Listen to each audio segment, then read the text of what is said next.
So hi hello friends, మన channel కొత్తగా చూసినట్లయితే సబ్స్క్రైబ్ చేసుకొని పక్కన బెల్ ఐకాన్ క్లిక్ చేసి ఆల్ పైన ట్యాప్ చేయండి. తెలంగాణ రైతులకు శుభవార్త. రైతు భరోసాకు వీరు అర్హులేనా? నిబంధనలు ఖరారు. తెలంగాణలో రైతులకు పెట్టుబడి సాయంగా అందజేసే రైతు భరోసా పథకానికి విధి విధానాలు ఖరారైనట్లు సమాచారం. గతంలో ఉన్న రైతు బంధు స్థానంలో ప్రస్తుతం కాంగ్రెస్ పార్టీ ప్రభుత్వం రైతు భరోసాను తీసుకురానుంది. ఈ రైతు పథకం ద్వారా ఎకరాకి 10,000 రూపాయల పెట్టుబడి సాయాన్ని 2 విడతలుగా గత ప్రభుత్వం అందజేసింది. కాగా ముఖ్యమంత్రి రేవంత్ రెడ్డి ఎన్నికల సమయంలో రైతు భరోసా పథకాన్ని తీసుకొచ్చింది.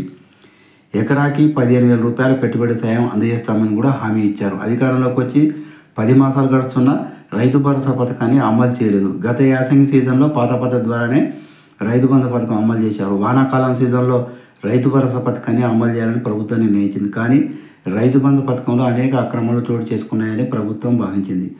సాగుకు పనికిరాని కొండలు గుట్టలు కూడా పెట్టుబడి సాయం గత ప్రభుత్వం అందజేసినట్లుగా నిర్ధారించుకుంది. దాంతో రైతు వేదికలతో రైతులతో చర్చ నిర్వహించారు.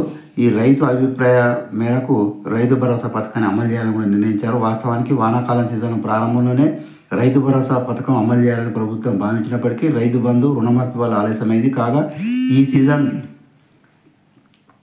ఈ సీజన్లో ఇప్పటికే సగం పూర్తయిన తర్వాత ఈ రైతు భరోసా పథకాన్ని ప్రారంభించడానికి విధిలను ఖరారు చేసినారు. అయితే ఎకరాకి 15,000 రూపాయల పెట్టుబడి సాయాన్ని 2 విడతలుగా అందజేయాలని ప్రభుత్వం నిర్ణయించింది. రైతు భరోసా పథకానికి 7.20 ఎకరాల కటాఫ్ నిర్ణయించినట్లు తెలుస్తుంది సమాచారం. కేవలం సాగు చేసే భూములకు మాత్రమే రైతు భరోసా అందజేయాలని కూడా ప్రభుత్వం నిర్ణయించింది. గత ప్రభుత్వంలాగా ప్రభుత్వం సొమ్ము దుబారా చేయకుండా సాగు చేసే భూములకు రైతు భరోసా అందజేస్తామని వ్యవసాయ శాఖ మంత్రి తుమ్మల నాగేశ్వరరావు పేర్కొన్నారు.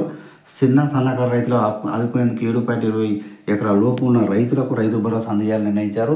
ఈ రైతు రుణమాఫీ అయిన తర్వాత రైతు భరోసా అందజేయాలన్నారు.